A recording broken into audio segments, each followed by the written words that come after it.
Have you ever noticed how silence can say more than words ever could? Maybe you've sat in your favorite chair, looking out the window and wondered, do they miss me the way I miss them? Do they understand what's been lost? As we grow older, many of us carry stories in our hearts, some joyful, others quiet and heavy. For mothers especially, there's a kind of love that doesn't fade with time. It doesn't weaken with age. It's strong, steady, and unconditional. But sometimes that love gets taken for granted, and only when it's gone do our children begin to understand what they truly had. In today's video, we're talking about something many mothers feel but rarely say out loud. The silent fears that children carry after losing a good mother. Not always through death, but through emotional distance, estrangement, or years of disconnect. These are the kind of fears that don't show up right away, but they linger quietly, in their choices, in their relationships, in the way they remember you. Let's begin with the first one, the fear of losing not just a mother, but a source of kindness in their life. You see, when a child grows up with a good mother, someone who showed up, listened, comforted, supported, and forgave more times than she should have, they come to see her as more than just mom. She becomes their compass, their calm in the storm, the person they call when life feels too loud, too messy, or too painful. Even if they don't say it outright, they feel it deeply. This is the one person who loves me no matter what. But when that source of kindness is no longer there, whether because of distance, strained communication, or an actual goodbye, a hole opens up in their world. At first, they may not even realize it. They stay busy, distracted. They assume you'll always be there when they're ready. But over time, that absence begins to speak louder. They notice it when life knocks them down and you're no longer the one helping them up. They notice it when they need comfort, and your voice is missing. And that's when the fear creeps in. The fear that they didn't just lose a mother. They lost the one person who gave them warmth without conditions, who reminded them they were still loved, even when they didn't deserve it. That kind of love is rare, and once it's gone, it doesn't come back the same way. This loss feels different than other kinds of loss, because a good mother isn't just someone who cooked meals or gave advice. She's the emotional anchor, the one who held the family together when everything else fell apart. And when that anchor is no longer within reach, a child, no matter how old, starts to drift, slowly, quietly. And that drifting becomes a kind of fear they carry even if they can't name it. The fear that the one who always had their back finally let go. And when that happens, something else follows. The silence. That's the second fear. Now, silence is tricky. It's not loud. It doesn't slam doors or shout across the room. It just settles in, slow and heavy. When a mother grows quiet, not out of anger, but out of exhaustion or wisdom, it hits differently. Especially if she was the kind of woman who always answered the phone, always replied to every text, always made time. Because a good mother's silence doesn't come from wanting to hurt her children. It comes from years of trying, of giving her heart, of loving past the point of being appreciated. And when she finally stops chasing connection, her silence is not revenge. It's reflection. It's self-respect. But for the child who's used to her always being there, that silence becomes unsettling. At first they may brush it off. She's just busy, they say. Or, she'll come around. But as days turn into weeks and messages go unanswered, the reality starts to sink in. This isn't just space, it's distance, and it feels permanent. They begin to wonder, is she really done? Did I push her too far? What if she doesn't come back this time? Those are the questions that haunt them, quietly but persistently. Because for all the frustration they may have felt toward their mother, they were still anchored by her presence, her availability, her effort. And now that it's gone, her silence speaks volumes. Not with blame, not with bitterness, but with finality. A mother's silence is a powerful thing. It's not cold, it's calm. And in that calmness, children begin to realize that they may have crossed a line they can't easily step back from. It's the kind of realization that keeps them up at night. Because when a mother chooses silence, it often means she's done explaining, done fixing, done absorbing hurt that she didn't deserve. And that scares them more than any angry words ever could. Because deep down they know, a good mother doesn't go quiet for no reason. Now, if you're watching this and thinking, that's me, I've been silent, not because I don't care, but because I've cared too much for too long. I want you to know this. Your silence isn't empty. It's meaningful. It's the kind of boundary that speaks louder than anything else. And whether your children understand it now or not, they will, eventually. Because love doesn't always show up with open arms. Sometimes it shows up by stepping back and letting them feel the weight of your absence. If you've given your love fully, if you've supported, encouraged, forgiven, and made space for your child's growth, and still found yourself disrespected, dismissed, or taken for granted, your silence isn't weakness. It's strength. It's you choosing peace over pain. And peace is something you've earned. And here's the truth. That peace you now protect, it's the very thing they used to find comfort in. And now that they've lost access to it, that absence has become their teacher. A quiet one, but powerful. So if you've ever wondered whether your children feel your absence, the answer is yes. They do. Maybe not right away, maybe not loudly, but eventually they notice the gap, and they carry it with them. In their relationships, in their regrets, in the parts of life where your warmth used to live. Because a good mother isn't easily replaced. Her presence is felt even when she's no longer around. And her silence echoes longer than her voice ever did. There comes a point when a child begins to feel something deeper than silence. It's not loud and it's not dramatic. It's a shift, a change in the air, subtle but unmistakable. They start to notice that the woman who once poured so much love into them is no longer reaching quite as far. She still cares, but her energy no longer moves toward them the way it used to.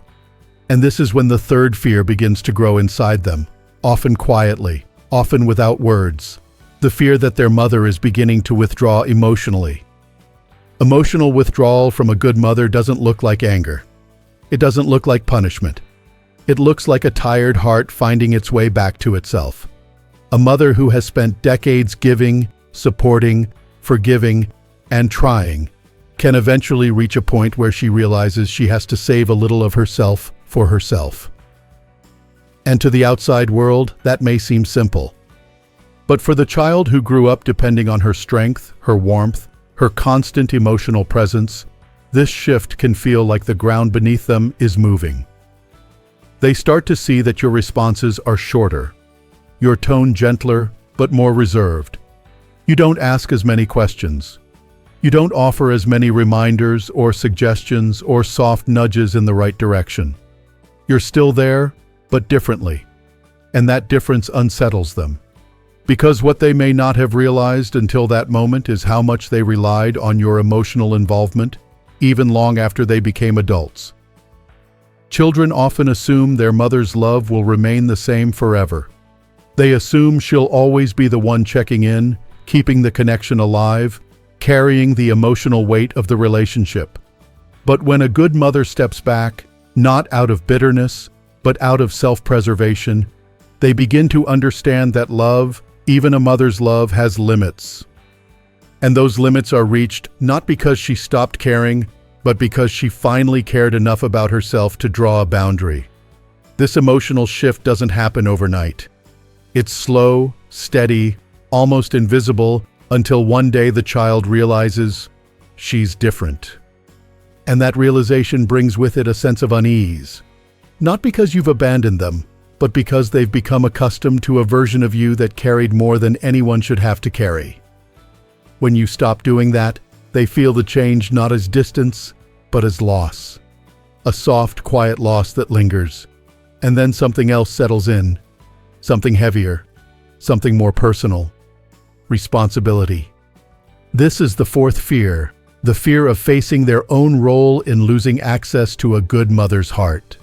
Responsibility has a way of creeping into a person's mind at unexpected times. Maybe it's late at night when the house is quiet.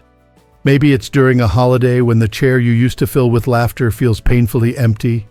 Maybe it's during an argument with someone else, and suddenly they hear themselves speaking with the same tone they once used toward you, a tone they now regret. Whatever form it takes, the realization eventually shows up. I played a part in this distance. For many children, this is the hardest truth to face.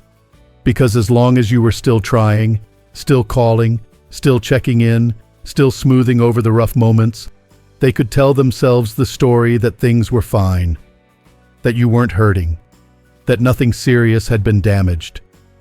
But once your energy begins to pull back, once you stop initiating connection, once you stop offering your heart on demand, they lose the comforting illusion that your love is indestructible.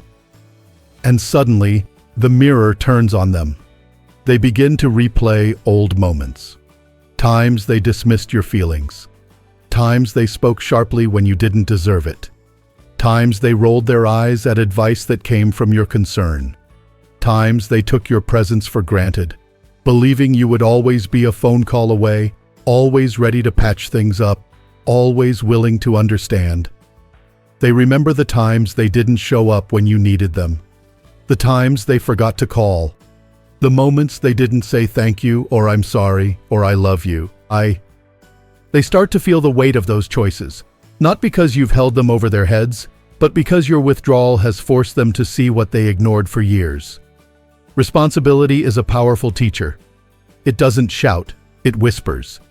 It shows up in the gaps they now feel, in the warmth that has cooled, in the steady love that no longer rushes toward them the way it once did. And in those quiet moments, children often feel something they never expected. Regret. Not the loud kind, not the kind filled with drama or tears, but a soft, aching regret that sits in the heart and takes root. And from responsibility grows something else, a shift inside their identity. This brings us to the next deep fear. The fear of their inner reputation after losing a good mother. Now, when we talk about reputation, we're not talking about gossip or what the neighbors say. This is the reputation they carry within themselves, the story they tell about who they are when no one else is around. Every child wants to believe they were good to their mother, that they appreciated her, that they honored her efforts, her sacrifices, her love. But when the relationship becomes strained, when distance forms, or when she no longer offers the emotional comfort she once did, a new story begins to take shape. They start to wonder, was I a good son? Was I a good daughter? Did I treat her the way she deserved? These questions linger.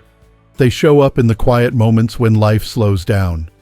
They show up in conversations with friends who speak lovingly about their own mothers. They show up during memories that are both sweet and suddenly bittersweet. And this inner reputation, this private identity, becomes heavier when they realize they may have contributed to the loss of someone who gave them nothing but goodness. Because deep down, every child knows that a good mother is rare. And when they lose that connection, they begin to see themselves differently. Not because you judge them, but because the truth of how they treated you finally becomes visible to them. This fear stays with them. It shapes how they interact with others. It shadows their choices. It softens their voice when they speak of you. And sometimes it pushes them toward growth. Because losing a good mother, even emotionally, forces a person to confront parts of themselves they never wanted to see. And while all of this is happening inside them, while they're wrestling with regret, responsibility, and the story they now carry about who they were to you, something else begins to dawn on them, something that stirs a deeper worry. It's the quiet awareness that life is moving forward with or without the bond they once assumed would last forever. That is where the next fear begins. There's a moment, not dramatic, not loud, when it hits them. You're not just distant now, you're different. Not in a cold way, not in anger, but in a way that glows with something they never expected. Peace, calm, clarity. And that realization stirs the next fear, the fear that you might be flourishing without them. It sounds strange at first. Why would a child fear their mother's happiness, her healing, her growth? But deep down, this isn't about jealousy or resentment. It's about being faced with the truth that the person who once revolved around them no longer does. And that's hard to swallow, especially if they once believed they'd always be the center of your world. You see, for most of their lives, your love was predictable, steady. You made sacrifices, you showed up, you gave freely, even when it wasn't easy, even when they didn't say thank you. And whether they said it or not, they got used to that version of you, the version who always put them first. But now, they see you doing things differently, taking better care of yourself, smiling more, worrying less, setting boundaries. Maybe you've started saying no more often. Maybe you've returned to things you once loved, your hobbies, your health, your peace. And it's not that you love them less. It's just that you finally remembered how to love yourself again. And that change, that shift in your energy, it speaks volumes. It tells them, you are no longer pouring from an empty cup. You've stopped breaking your back to be enough for people who never made space to receive you fully. You're not waiting by the phone. You're not explaining yourself. You're living, not in spite of them, but without needing them. And here's the truth. When a child sees their mother becoming whole without them, it can shake something deep in their identity. Because for so long, they may have unconsciously believed that your well-being depended on them, on how often they called, how much attention they gave, how much they mattered to you. But now, they see that you're doing fine. In fact, maybe you're doing better. And that's when a quiet fear settles in. The fear that your happiness no longer includes them. The fear that you've stopped waiting for them to show up, emotionally, mentally, spiritually. And that maybe, just maybe, you've closed a door they thought would always be open. This kind of flourishing, the kind that comes after pain, after years of being taken for granted, is powerful. Because it's not about being bitter. It's about being better. It's about choosing joy over guilt. It's about healing in ways they didn't believe you would. And deep down, many children fear that once you reach that place, they may not be able to follow you there. And in that fear, another truth rises. A truth they rarely say out loud, but feel in their bones. The good mother they once took for granted has changed. And maybe, just maybe, the version of you they remember is never coming back. Not because you've stopped loving them, but because you've finally started loving yourself. And as they watch this transformation unfold, your glow-up, your quiet strength, your newfound peace, they begin to carry something else, a kind of grief. Not just for the connection they lost, but for the future they assumed they'd always have with you. A future where you'd always answer the call, always be the first to forgive, always be available. That future now feels uncertain, because you're no longer living on their timeline. You've chosen your own, and that brings us to a deeper layer. The final fear that often lingers longest in the hearts of children who lose access to a good mother.